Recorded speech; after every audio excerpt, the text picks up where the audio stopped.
it's how we deal with that disappointment. If we can grieve with each other and say, yeah, this is sad that we can't both have what we want. What can we do to have something we want? How can we retrieve this moment? And how can we solve this puzzle together instead of just tear each other apart?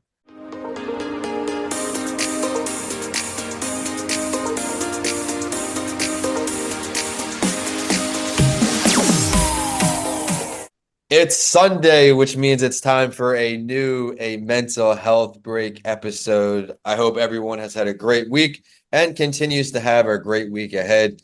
Vincent A. Lancy here, host of this incredible podcast that gives me the opportunity to normalize the conversation around mental health each week since January 2020. Thank you to everyone who tunes in, and thank you to all the guests who have had the courage to share their story, including today's awesome guest, David McMillan. Thank you for joining us today. I'm great. I'm glad to be here. Thank you I'm, for having I'm excited to learn all about your mental health journey and your work as a clinical psychologist. He has over 40 years of experience where he provides tools and insights to help others improve their personal relationships, activity in communities, society at large, to heal divisions and find ways to work together. I love how he authored The Sense of Community Theory, which is the most influential research on the psychological sense of community. It's got over 10,000 literature references and over 50,000 reads annually. So I can't wait to get a little inside scoop from you, David, on that book, amongst other things. Let's start right there. Give us that inside scoop. Well, that article is a fairly esoteric journal article for academics, and I hope I won't bore your audience with this. But there are four elements. They're the same four elements that are in love or any kind of attachment or connection between people. So there are four kinds of trade. The first I call consensus trading, which is, oh, um, I have a dog. Do you have a dog? You have a dog too. Do you like your dog? Yes, you do. I love my dog too. And now we find that we're bonded over the fact that we're dog lovers. And that's consensus trading. It makes us both feel good. It feeds our egos. And it's the most immature form of trading. I remember when I was about 10 years old and I went to visit my aunt, and she had a next door neighbor who had a boy my age, and he came over and I met him, and our first thing we did was to talk about our baseball gloves. I had a Pee Wee Reese baseball glove. He had a Mickey Mantle baseball glove, and we both had Mickey Mantle baseball cards, and we both liked Elvis Presley, and we both, and we found all the things we had in common, and that's what bonded us. And that's what children do. That's how children and adults begin an initial bonding. But remember, I said it's the most immature form of trading, which means there's not much substance to it. The second form of trading I call complementary trading, and that's the you got a line, I got a pole trading. This is trading differences. So I got something you don't have. You got something I don't have. And they complement each other. They put them together and they make something more than the two of us had. So they create wealth. Of course, the most obvious trade that we have among humans is sex. And most of the time, sex is based on differences. So you have a woman has something that I don't have, and I have something that she doesn't have, and we're both eager to explore that. And that's what creates the trade and pleasure and builds a bond. Yep. It's this economic trading that we have. That's the second form of trading. The third has to do with transformative trade, is what I call it. Meaning that I entered, say I wanted to be a plumber. I entered school to become a plumber. I spent 8 months in the school to be a plumber, and afterwards I got out of school, and I had a certificate that qualified me as a plumber. The trade there is that I gave money to be in school. And for that money and my heart, they gave me a chance to work hard and learn. And after I went through this process, I was transformed. Now I'm a plumber. And now I can have a job. And now I can do things I couldn't do before.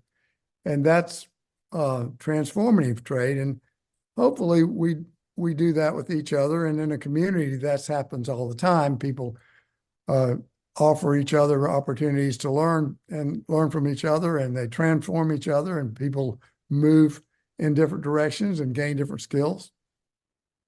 Then there's generative trading, and that's the most obvious community trade. That's when you teach your daughter how to make Thanksgiving dressing. And you pass on to her this knowledge and wisdom for how to produce Thanksgiving for a family. And when you decide that you are aged out of doing that, she can take that over. The next generation can follow you. And hopefully we all do that. We all try to help the generation that's below us learn to take over and accept leadership positions for times when we no longer want them. So that's the third thing, and that's what's called trade. So we've done 1, 2, 3. 1 is membership or belonging. 2 is trust or influence. 3 is trade, and 4 you could call art. But it's really the telling of a story. Every community has a history, has a story, and that story needs to be told. People need to hear about how it's an honor to be a member of such a community. The story should make everybody feel good. It should make you want to be proud that you belong here. So these are what you do with events, and certain events are bonding events. So imagine you're going from St. Petersburg to Orlando or to Miami, let's say. How long a drive is that? Tampa to Miami is about 3.5 to 4 hours. Okay, you're on this drive and it takes 3.5 hours. And you're with a friend, and on the way, there's some construction, and it takes 4 hours, 30 more minutes. But you get there, then you're on another trip to Miami with a different friend, and you see a car wreck right in front of you, and the car turns over and flips, and you stop and get out of your car, and you go to the car and you help the driver pull the driver out of the car, and about the time you get the driver out of the car blows up. Well, the emergency people come. You spend 30 minutes there trying to figure out whether everybody's okay. And then you get back on the road and it takes you 4 hours. 2 trips take 4 hours. Which of the 2 trips, with 2 different people, which of the 2 people will you now feel closer to than you did before the trip? Getting deep, yeah. It's drama. Drama creates a bond, doesn't it? Mm-hmm. A shared valent event. So these shared events create history, and that's what brings people tight and connects them and makes them proud to be a part of this. And in a family, you're proud to have the name McMillan because of the stories that they're told about McMillans that you're proud of. And in a marriage, you hear people come to you, and the first thing they ask you is, please tell me the story of how you met. The story is probably the most important bonding part of the 4 elements. It's how it's told. Does it honor you or does it humiliate you? That's very important. And I think now is a great time for me to ask because I know you're an expert in this area. We just talked indirectly about love a lot. What would you say the definition of love is?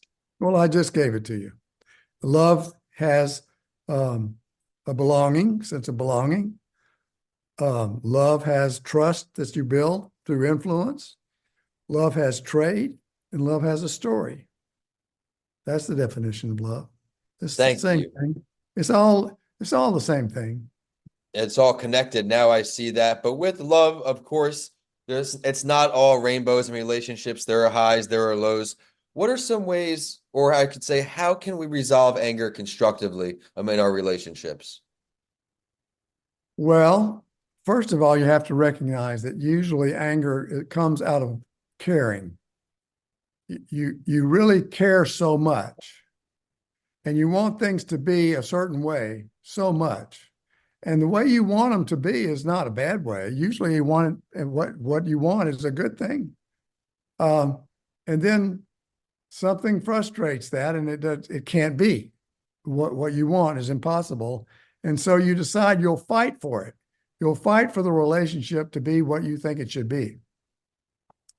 So oftentimes, though it comes from a good place, oftentimes that good place turns into a sickness and to injuries and to hurts and to wounds and suffering. And we attack when we're really trying to defend something that we love. And then what happens next is somebody attacks us back. And then we attack them back. And then they attack us back. And then we attack them back. This is Newton's law of homeostasis. A thing, for every reaction, there is a reaction. For every attack, for every eye and eye, we tooth for tooth. We got two blind people. And all we are doing is our psychology autoimmune system, our emotional autoimmune system is out of whack. And in order to defend ourselves, which we think is a good thing, we make ourselves sick. So anger is a very dangerous emotion. It reduces the brain so that we only think with like 1/3 of the brain. We lose our neocortex, which is 2/3 of the brain, because when we're either angry or afraid, we have to shut down because we're in an emergency situation. And so we don't need all that big brain to deliberate and think and consider. We have to act right now. And so our brain shrinks. We need to open that brain up, and anger can't do that. Sadness does that. Mm-hmm. Unfortunately, many of us are taught never to be sad and never to feel sadness and to be strong. And people see sadness as weak. Actually, sadness takes courage, and it takes a brave person to admit and own their sadness and to be vulnerable and expose their belly. But when they do that, they got their whole brain. They can think. The whole brain is there. And when you take in a sad feeling and a sad memory, you take a sad neurohormone and you put it in the body, and it dilutes the angry neurohormone. And then you shake that all up and you get rid of the angry neurohormone, and the sad neurohormone gives you intelligence. And you can move from sadness then to compassion and see that the other person is just as hurt and disappointed as you, Mm-hmm.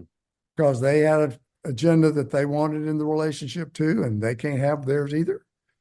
And it's just sad, isn't it? It's tragic. And by the way, everybody feels the same way. Nobody gets off free. Nobody doesn't get disappointed. Love hurts. Love hurts. Love is not easy. Love is painful because we're all disappointed.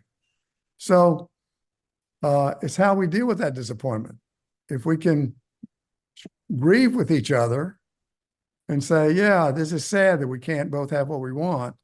What can we do to have something we want? How can we retrieve this moment? And how can we solve this puzzle together instead of just tear each other apart? Has there been any tactics or techniques, maybe strategies that have helped aid and make that work that you've seen in your practice over the years? Yeah. Yeah. My colleague, Bob Newbrough, my mentor colleague, he developed what he called the third position.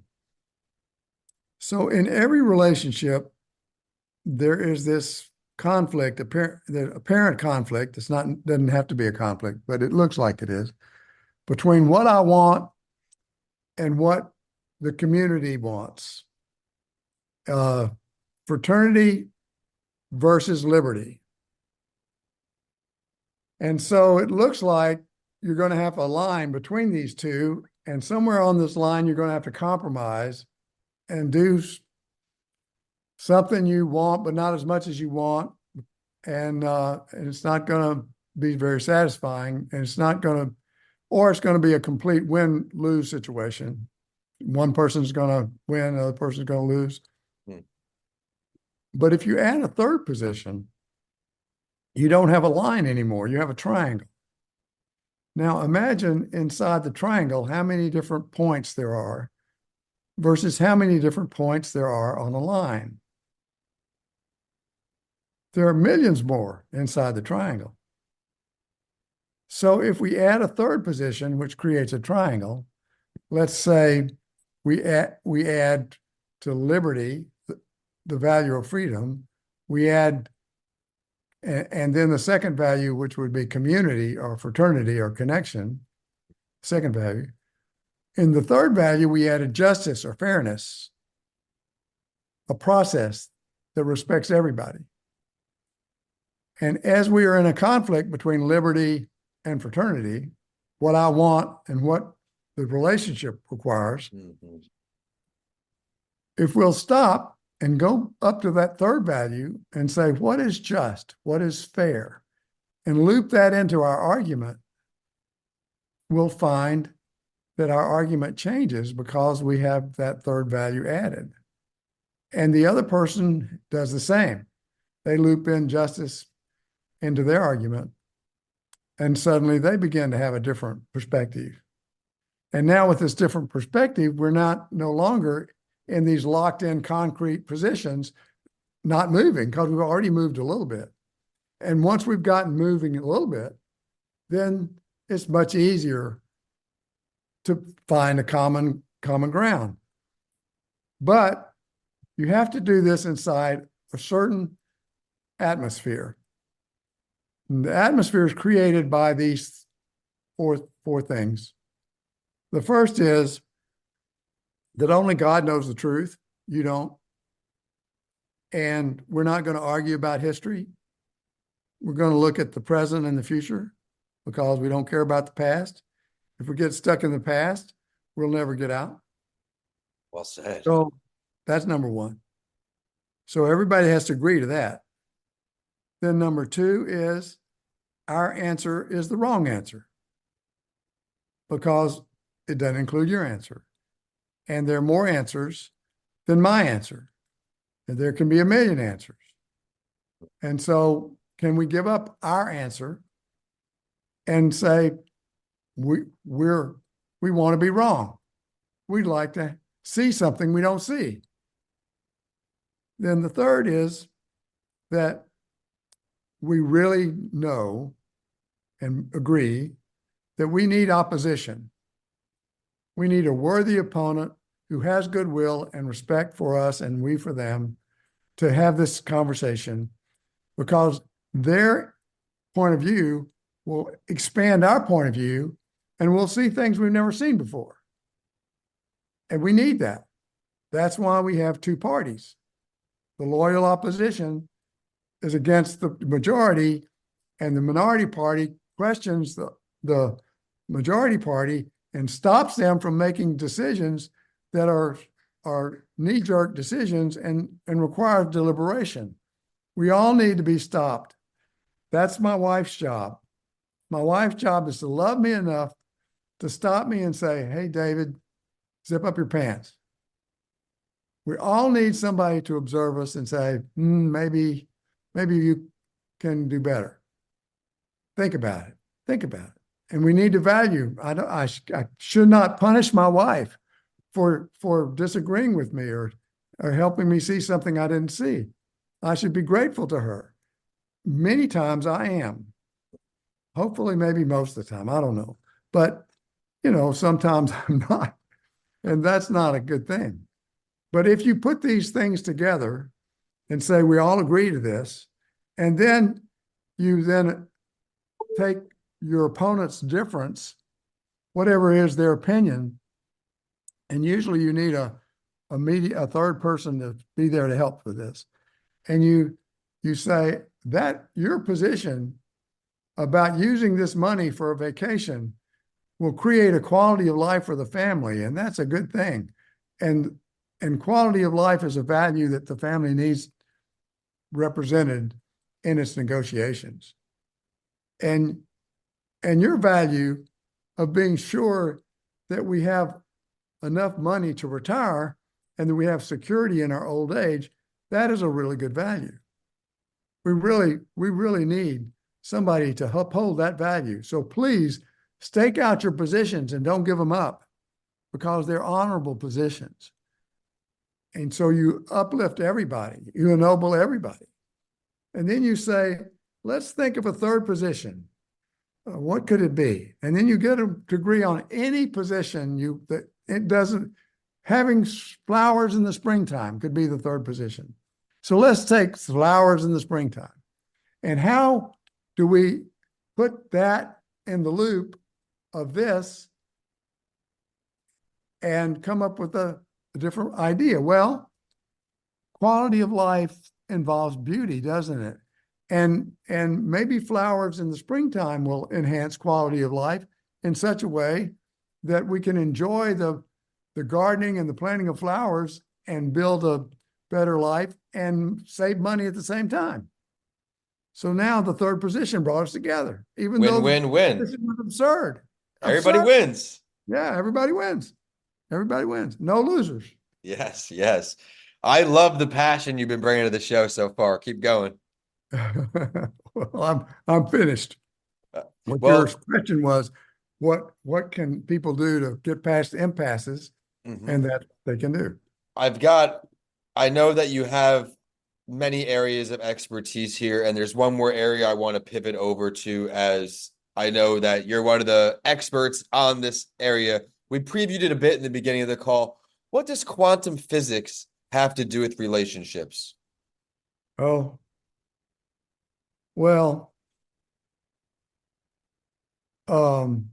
Newtonian physics, the law of homeostasis and the law of motion, they have to do with the primitive defensive survival part of our life. Infants and 3-year-olds and 5-year-olds are all stuck in this place where it's a tit for tat world. And there's a momentum that goes, and we as infants and children are the center of the universe, and everything that happens is something we look for, where it began and who caused it and what's to blame. And that is a mean world. It's just a very, very mean world.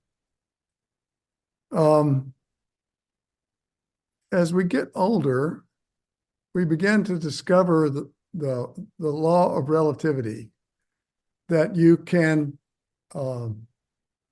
believe that matter is made of waves, and you can set up an experiment to observe what matter is made up of, and you can find that matter is made of wave. Indeed, that's right.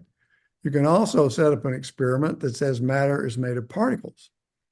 And if you have the experiment set up that way, you'll find that indeed matter is made of particles, because it depends on your perspective, doesn't it? Mm-hmm. It's the law of relativism. The law of relativism says that everybody has a right to have a different opinion and has a different perspective, and that those perspectives deserve to be respected. And we're not right. We're not right. And the other quantum physics law is the law of probabilities, which says that you can do an experiment over and over and over again, and it'll come out the same way, and then all of a sudden it won't. You cannot be certain. There is no such thing as certainty. You don't know. You don't know. So these laws teach us humility, teach us to ask questions and to not have periods. And question marks punctuate a healthy conversation, whereas exclamation marks and periods create a sense of certainty that just is never really true. And it fosters arrogance and a dominant, submissive kind of world. Whereas question marks open the door for everybody.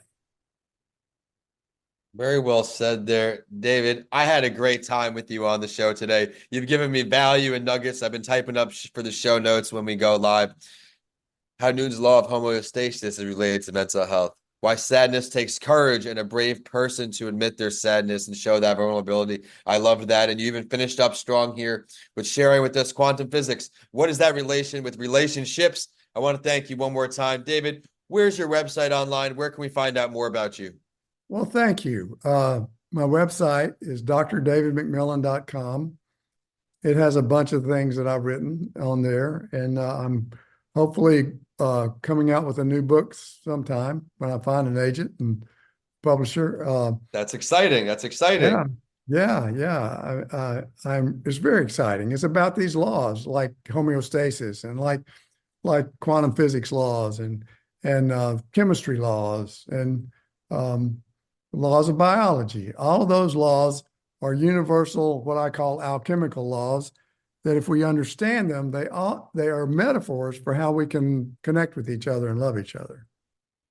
Did you always want to write this book, or was the other book the only book on your mind for a while? I think I've always not known how to get along. I've always had a difficult time knowing what to say, figuring out a place, saying the wrong thing, being a mess of a boy, and you never know what I'm going to say. And sometimes what I say is brilliant, and sometimes it's stupid, and I don't know what I'm going to say. So I've always been interested in figuring out what it is that makes someone a good lover who's easy to love. And these laws that are in nature teach us if we just pay attention. They're right there for us to see, and they're metaphors for how to care about each other. And yeah, I've always been looking for them. I've always wanted a big brother to help point things out for me, and these laws sort of do that. So yeah. I love it. Well, I love the passion once again. I love the motivation. All of those things are contagious. And everyone here on A Mental Health Break certainly got a good episode today. Be sure to check out his website. And I am at vincentalancy.com, at Vincent A. Lancy on all social media and YouTube. And the show is at A Mental Health Break or A Mental Health Break podcast on Instagram. Because we got locked out, I can't get back in there. So be sure to check us out there. A Mental Health Break streams weekly episodes on all podcast platforms. And with that, we are signing off today. David, thanks for stopping by. You're welcome.